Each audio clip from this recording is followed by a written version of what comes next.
जय गुरुदेव, जय माता जी, जय गायत्री माता। आगे गुरुदेव लिखते हैं, गुरुदेव माता जी और गायत्री माता की सूक्ष्म उपस्थिति में गुरुदेव लिखते हैं, दुखों से मुक्ति का एक मेव मार्ग योग।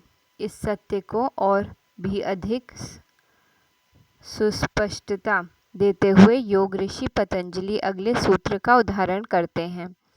विवेकवान व्यक्ति जानता है कि प्रत्येक स्थिति दुख की ओर ले जाती है। अपने परिणाम के कारण, वर्तमान के कष्ट के कारण एवं संस्कार के कारण और उन द्वंद्वों के कारण जो 3 गुणों और मन की 5 वृत्तियों के बीच आ जाते हैं। महर्षि अपने इस सूत्र में बड़े बेबाक ढंग से जिंदगी का सच बताते हैं। सुख की मृग तृष्णा से ही संसार अस्तित्व में है। किसी भी तरह से यदि मन में यह मृत तृष्णा हट जाए, मिट जाए, तो संसार रूप में नहीं बल्कि आदिशक्ति जगदम्बा की लीला के रूप में अनुभव होता है। तत्ववेदा इसे ब्रह्म रूप में अनुभव करते हैं, परंतु सुख का माया जाल है कि कुछ ऐसा ही कि यथार्थ में इसका अस्तित्व न होने पर भी यह मनुष्य के मन पर कुहासे की तरह छाया रहता है। मन में तो या तो अतीत के सुख की याद उमड़ती रहती है अथवा फिर भविष्य के सुखों की कल्पना कुहेलिकाएं करती रहती हैं। मनुष्य का अस्तित्व इसी अतीत एवं भविष्य के हिंडोले में झूलता रहता है। लेकिन जो विवेकमान है, जिन्होंने निरंतर के सत्संग से, स्वाध्याय से विवेक को पाया है, केवल वे ही सुख की मृग तृष्णा से उबर पाते हैं। वे जीवन के यथार्थ से, उनके अंतर्निहित सत्य से परिचित होते हैं। हालांकि ऐसा कम ही लोग कर पाते हैं, क्योंकि विवेकवान होना सहज बात नहीं। गोस्वामी तुलसीदास महाराज कहते थे, राम कृपा बिना सुलभ न सोई, अर्थात बिना सत्संग के विवेक नहीं होता है और प्रभु कृपा के बिना, राम कृपा के बिना यह सत्संग मिलता नहीं है। कुसंग बिना मांगे बिना चाहे आसानी से मिल जाता है, किंतु जीवन में सत्संग का होना तो अनेक जन्मों की प्रार्थनाओं का सुफल है। इन्होंने सत्संग किया है।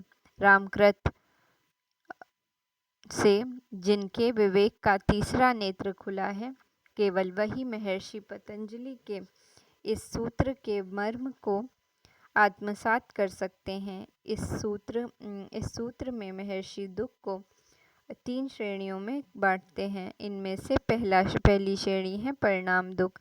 अनेक विकृतियों और भाष्यकारों ने इसकी विविध व्याख्याएं की हैं, परंतु सद्गुरु ने जो ज्ञान की अनुभूति दी है, वह कहती है कि परिमाण दुख सुख के गर्भ में पलता है। सुख के समय भोग की लालसा, भोगों की क्रिया अपने परिणाम में अनेक दुखों को प्रकट करती है। सुख के समय अहंकार के जो उन्माद और उपद्रव खड़े होते हैं, उनका ही परिणाम दुखों के रूप में प्रकट होता है। संक्षेप में, सुख के समय मनुष्य अपने आचरण व्यवहार से दुख को जन्म देता है। यदि सुख के समय सुख देने वाले संसाधनों से सेवा की जा सके, लोक जीवन की पीड़ा मिटाई जा सके, और यदि इस समय को अहम को विनष्ट करने वाली साधना में लगाया जा सके, तो यह सुख परिणाम दुख देने की बजाय सुख देंगे। दूसरा दुख ताप दुख। परिणाम दुख भविष्य का दुख है, तो ताप दुख वर्तमान का दुख।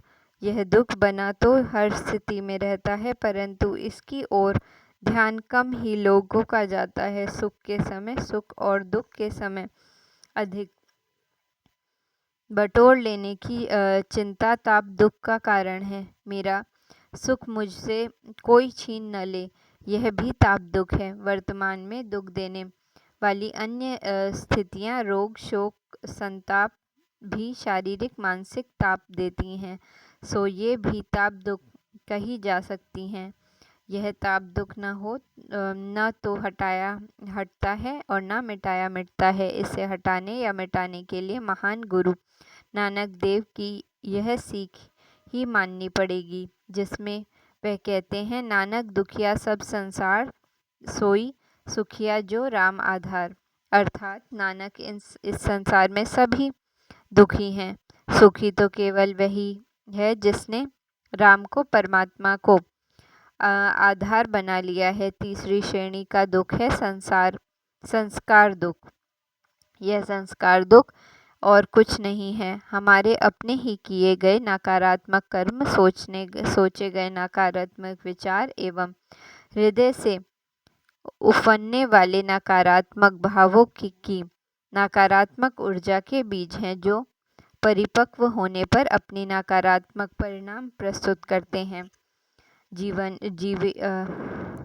दैनिक जीवन में हम थोड़ी सी खुशी पाने के लिए, थोड़ी सी प्रतिष्ठा पाने के लिए, थोड़ा सा यश पाने के लिए, चाहे अनचाहे बहुत सारे नकारात्मक कर्म, चिंतन एवं भावों में उलझे रहते हैं। इनकी यादें, इनके संस्कार दुख के रूप में दुखद अनुभूति बनकर मानसिक चेतना पर छा जाते हैं। इस तरह के दुख को यदि हम और भी अधिक स्पष्ट करें तो सभी तरह के मनोरोग संस्कार दुख का ही प्रतिबिंब है। मानो मनोरोग का जन्म इन्हीं से होता है। प्रमाण, विपर्य, विकल्प, निद्रा, स्मृति में उपजने वाले द्वंद्व भी दुख देते हैं। वृत्तियाँ एवं गुण के बीच में यह द्वंद्व की स्थिति तब तक बनी रहती है जब तक वृत्तियाँ निरुद्ध नहीं हो जाती, जब तक कि वृत्ति निरोध की डगर पर योग साधक चल नहीं देता। इस सूत्र के विवेचन की यदि हम सार अनुभूति करें तो यही है कि जीवन की हर घटना, हर स्थिति एवं हर पल में कहीं न कहीं दुख की छाया छिपी रहती है। यदि दुखों से संपूर्णता मुक्ति पानी है तो योग साधना की प्रशस्त मार्ग है। साधक के भविष्य के दुख स्वतः नष्ट हो जाते हैं। अंतर्यात्रा विज्ञान के प्रयोग अपने परिणाम में जीवन के दुखों का नाश करते हैं। जीवन दुखमय है, किसी न किसी रूप में यह अनुभूति कभी न कभी सभी करते हैं, परंतु ऐसा क्यों है? इस प्रश्न का सही उत्तर विरले खोज पाते हैं। दुखों के निराकरण की सही दशा और समुचित विधि का ज्ञान भी विरलों को ही हो पाता है। अन्यथा आमतौर पर तो सुखों की तलाश में दुखों की कालिमा से ही दामन कलंकित होता रहता है। सुख पाने की ललक और लालसा तो सभी में भरपूर होती है, परंतु सही दिशा और सम्यक विधि के अभाव में भटकन और भटकाव में ही जिंदगी खपती बीतती रहती है। सुख पाने के सारे प्रयास और पुरुषार्थ का अंत किसी न किसी दुखद मोड़ पर ही होता है। योग साधना के अनुभूति संपन्न साधकों का इस संबंध में यह कहना है कि इसका कारण जीवन का सही समझ न होना है। हम सभी जीवन की सतही समझ तो रखते हैं, परंतु इसकी परत दर परत में छुपे रहस्यों को हमको पता नहीं होता। इसकी अतल गहराइयों में क्या छिपा है, इसे जान पाना तो केवल सिद्धों के लिए ही संभव है। सही समझ के न होने की वजह से जिंदगी के दुखों को हम किसी न किसी वस्तु या स्थिति के अभाव से जोड़कर देखते हैं, जैसे कि दुख का कारण धन का अभाव है, अथवा फिर ऐसी स्थिति में अपने जीवन में होती तो दुख न रह जाते, या अपनी असमर्थता या असहायता पर मन पीड़ा का अनुभव करता है। महर्षि पतंजलि कहते हैं कि दुख का यथार्थ कारण विवेक का ना होना है, क्योंकि यदि विवेक होता है तो शायद सुख को ललक एवं लालसाएं ही थम जाती हैं। अपनी अमृतवाणी में परम पूज्य गुरुदेव ने एक स्थान पर कहा है, बेटा, भगवान वह नहीं है जो मन की मनोकामनाओं को पूरा करते हैं, बल्कि भगवान वह हैं जो मन से मनोकामनाओं का नाश करते हैं। योग कथा की पिछली कड़ी में महर्षि पतंजलि की सूत्र चर्चा में कहा गया था कि परिणाम दुख, ताप दुख और संस्कार दुख, ऐसे 3 प्रकार के दुख विद्यमान रहते हैं कि कारण और तीनों गुणों की वृत्तियों में परस्पर विरोध होने के कारण विवेकी जनों के लिए सबके सब कर्मफल दुख रूप ही हैं। महर्षि के इस सूत्र के एक बात तो स्पष्ट हो ही गई कि जीवन के इस यथार्थ का अनुकूल केवल विवेकी जन ही कर पाते हैं, अन्य सब तो केवल बालू में से तेल निकालने की झूठी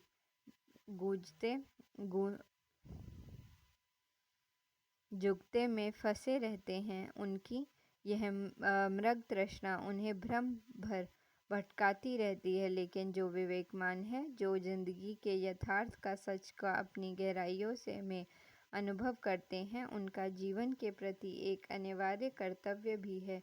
इसका उद्घाटन महर्षि ने अपने अगले सूत्र में किया है। पतंजलि का यह सूत्र प्रत्येक योग साधक के जीवन का कर्तव्य सत्य है। जो अपने इस कर्तव्य को पूरा करने में समर्थ नहीं है, उसे न तो योगी कहा जा सकता है और न योग साधक।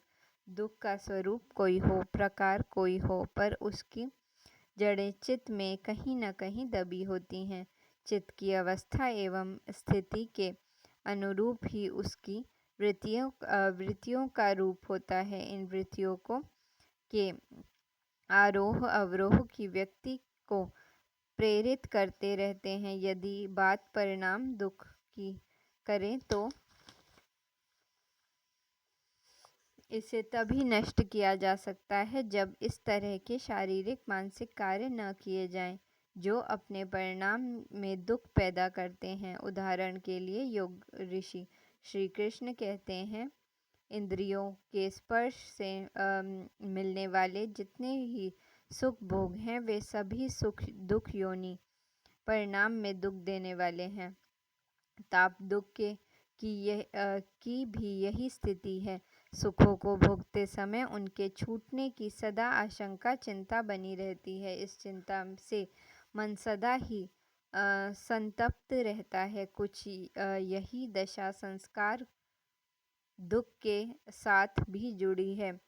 सभी भोग से उपजे संस्कार सदा ही दुखदायी होते हैं। इससे इन्हें फिर से पाने की लालसा तड़पाती है।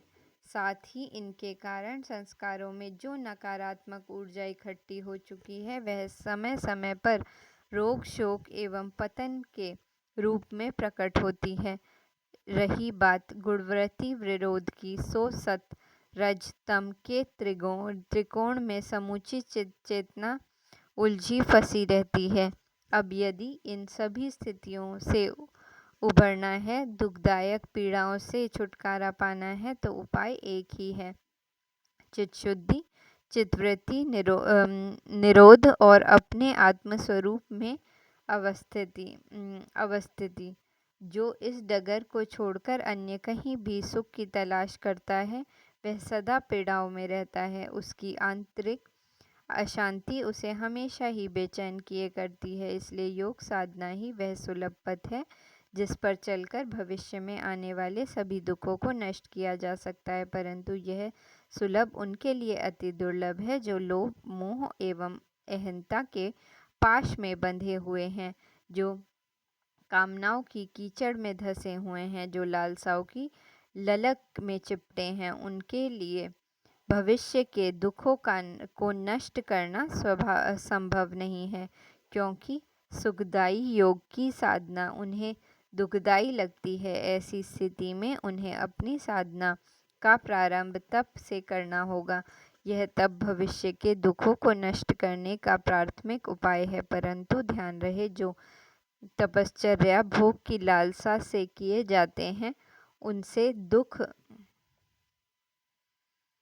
के साधन ही जुटते हैं, जैसा कि रावण, हिरण्य कश्यप आदि के साथ हुआ। प्रारंभिक साधक के द्वारा किए जाने वाले कठिन व कठोर तप का एक ही उद्देश्य होना चाहिए। तप के द्वारा आंतरिक शुद्धि, योग के लिए उपयुक्त मनोभूमि का निर्माण, अनुष्ठान विधि से की जाने वाली गायत्री साधना अथवा चंद्रायण आदि तप कर्मों के साथ किए जाने वाले गायत्री अनुष्ठान इस उद्देश्य को आसानी से पूरा करते हैं।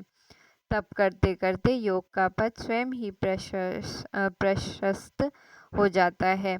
योग साधना से चित्त की अवस्थाएं बदलती हैं। साधना की परिपक्वता एवं प्रगाढ़ता के अनुरूप ही योग साधक में विवेक का उदय होता है। इस अवस्था में साधक के अंतःकरण में पवित्रता एवं प्रतिभा का भरपूर विकास होता है। उसके आंतरिक जीवन में प्रसन्नता एवं बाहरी जीवन में क्षमता आती है। योग साधना से की इस प्रगाढ़ता में उसके अनुभवों का संसार बदल जाता है और उसे ज्ञान की उपलब्धि होती है।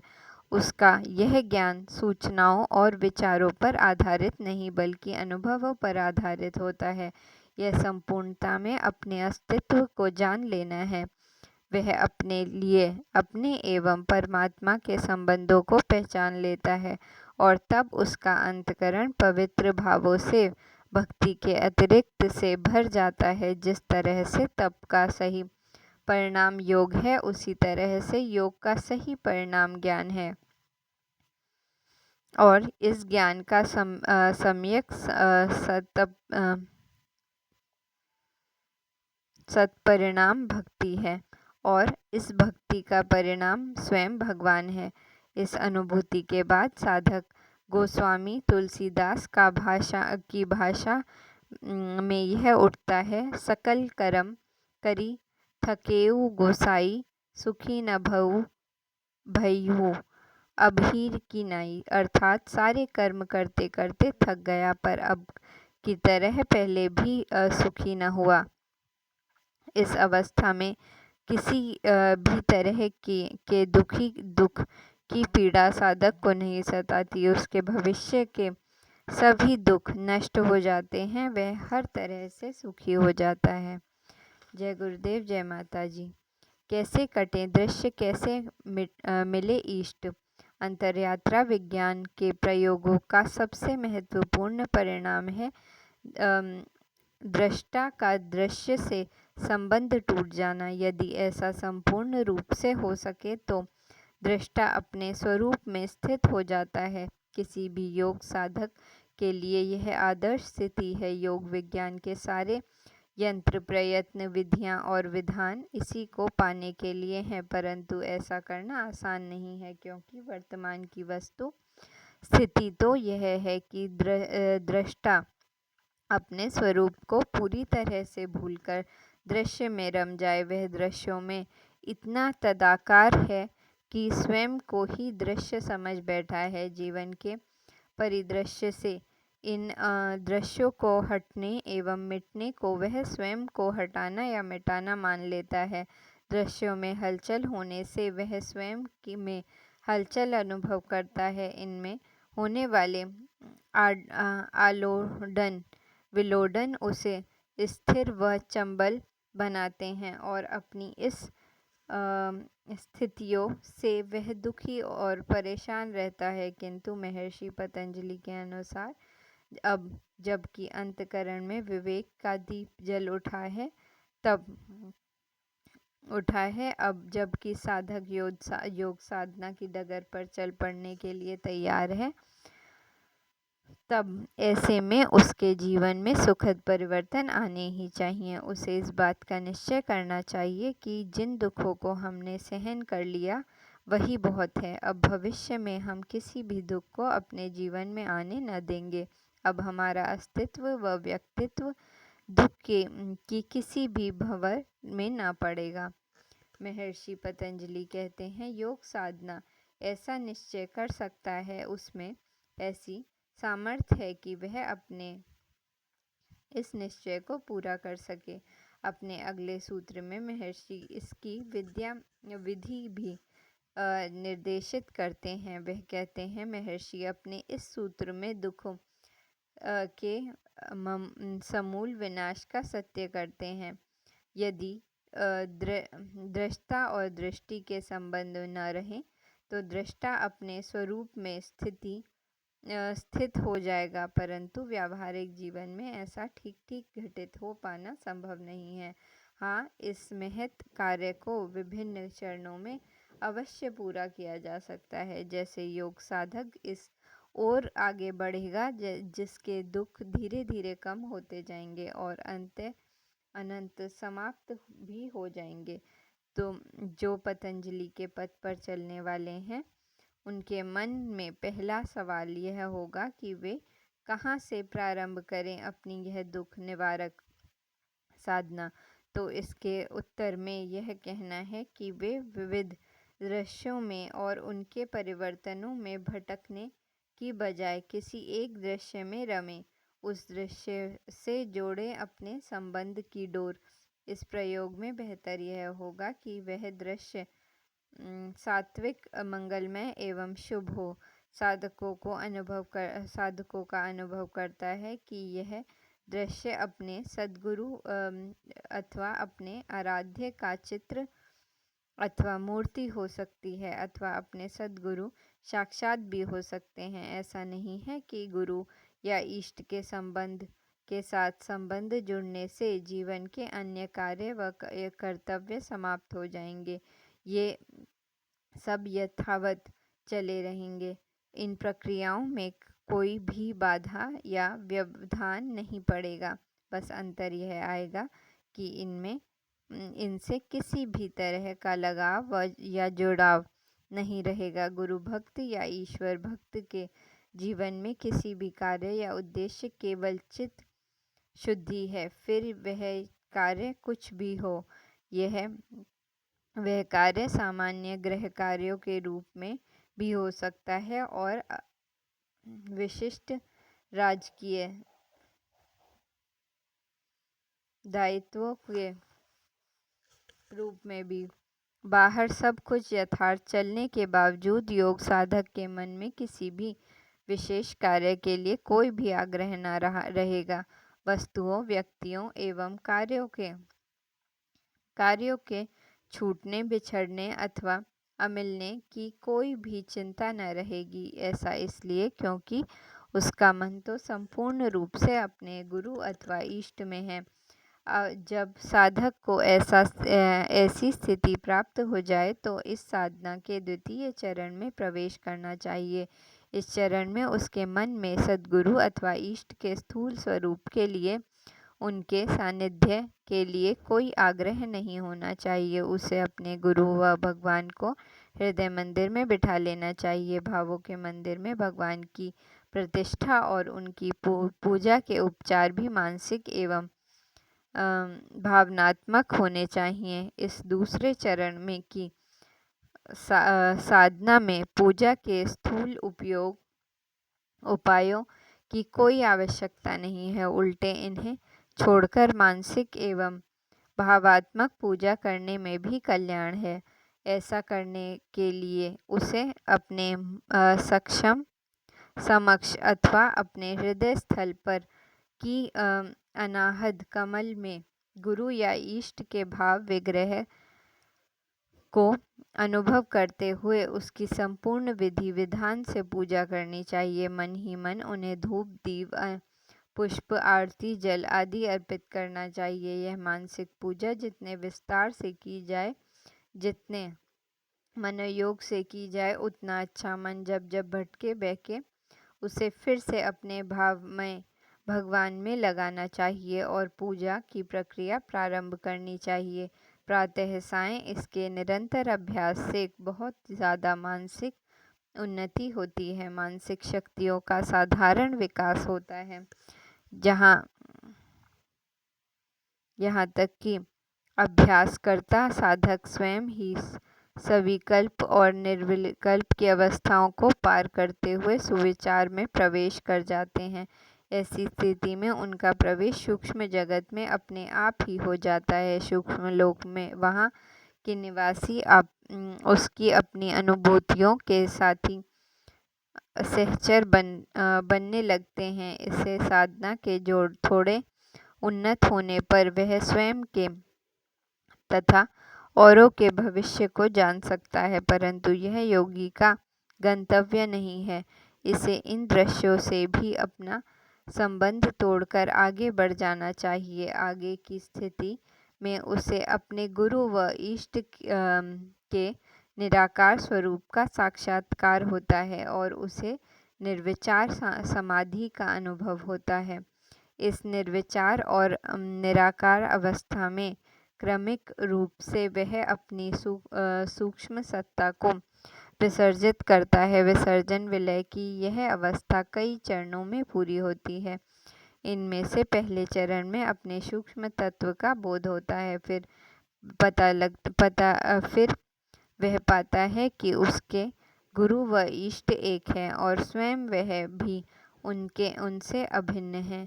इस अवस्था की प्रगाढ़ता में प्रकृति के गुण भी उसे ले होते नजर आते हैं और अंत में वह प्रकृति के संपूर्ण बंधनों से मुक्त होकर अपने स्वरूप में अवस्थित होता है। अब सब कुछ उसमें और सब उसमें हो जाता है। यहाँ पर दुखों का सदा सदा के लिए अभाव हो जाता है। इस उपलब्धि में कठिनाई भले ही हो, परंतु इस ओर बढ़ने मात्र से दुखों का नाश होने लगता है। यह काल्पनिक नहीं, अनुभूत सत्य है। इसकी अनुभूति को कोई भी अपने जीवन में प्राप्त कर सकता है। जय गुरु, जय माता दी। प्रकृति में जीवन का क्या प्रयोजन है? दुख के कारण की चर्चा करते हुए पिछले पन्नों में कहा गया है कि दृष्टता व दृश्य का संयोग इस दुख का कारण है। दृष्टा की दृष्टि के प्रति आसक्ति उसके राग एवं द्वेष उसे दुखी करते हैं। इस सत्य का अनुभव कराने के बाद महर्षि पतंजलि ने केवल दृश्य का स्वरूप बताते हैं, बल्कि इसके उद्देश्य को भी स्पष्ट करते हैं। उनके इस एक सूत्र में जीवन जीने की कला के भी आयाम है। सभी महत्वपूर्ण तत्व एवं सत्य सार रूप में समाये हुए हैं। इस सूत्र को समझ लेने पर प्रकृति में जीवन के प्रयोजन की समस्या हल हो जाती है। महर्षि पतंजलि के इस सूत्र में अनेकों तत्व बड़ी सूक्ष्मता के साथ गुथे हैं। इसमें सबसे पहली बात जो महर्षि कहते हैं कि जीवन का परम प्रयोजन अपवर्ग है, मोक्ष है। इसे कुछ इस तरह अनासक्त भाव से, राग द्वेष से रहित होकर जीना है, इसमें कि मोक्ष स्वाभाविक फलित हो। यह जीवन स्थूल एवं सूक्ष्म का है, जड़ एवं चेतन का है। प्रकृति के स्थूल तत्व पंचभूत एवं सूक्ष्म तत्व पंचतंत्र तंत्रमताएं इसे रूप और आकार देते हैं। पुरुष एवं प्रकृति चेतन एवं जड़ के संयोग से बना चित्त इसका अनुभव करता है। बात अनुभव तक रहे तो ठीक है, परंतु अब अनुभव के साथ आसक्ति घेरती है, राग और द्वेष सताते हैं, तो परिणाम मोक्ष न होकर कर्म बंधन के रूप में फलित होता है। परम पूज्य गुरुदेव अपनी गोथियों चर्चाओं में इस सच को बड़ी मार्मिक रीति से समझाते हैं। उनका कहना था कि सारी गड़बड़ तब होती है जब व्यक्ति अपना गंतव्य भूल जाता है। यदि किसी को अपने घर से देश की राजधानी दिल्ली पहुंचना है तो उसे सबसे पहले इस यात्रा के लिए अपने लिए अनुकूल मार्ग एवं वाहन तय करना होगा। उसे सोचना होगा कि यह यात्रा किस रास्ते से करनी है, क्योंकि यह तो निश्चित है कि उसके घर से दिल्ली तक के लिए कई रास्ते होंगे। उसे यह भी सोचना है कि उसकी अपनी साधना संपदा क्या है। जहाँ वह है वहाँ से वह बस, ट्रेन, हवाई जहाज में से क्या चुन सकता है, अथवा फिर उसे पैदल ही जाना पड़ेगा। यह निश्चित कर लेने के बाद उसे अपनी यात्रा प्रारंभ करनी पड़ेगी और इसमें यह सावधानी बरतनी होगी कि राह में वह न तो कहीं अटके और न भटके। न यह अटकन दो तरह से हो सकती है। पहली कि राह में ट्रेन अथवा बस में सफ़र करते समय कोई उसके मन को ना भा जाए, अथवा दूसरी परिस्थिति किसी से झगड़ा ना हो। इन दोनों की स्थिति में उसकी यात्रा बाधित होगी। तीसरी स्थिति भटकने की है। स्थिति में कुछ ऐसा हो जाता है कि राहगीर अपनी मार्ग ही बदल दे, बस ट्रेन से उतरकर कहीं किसी और ही जगह चल दे। यदि इनमें से कोई स्थिति बन जाए तो फिर वह अपने गंतव्य तक कभी भी नहीं पहुंच पाएगा। होश आने पर उसे केवल पछताना ही उठाना पड़ेगा।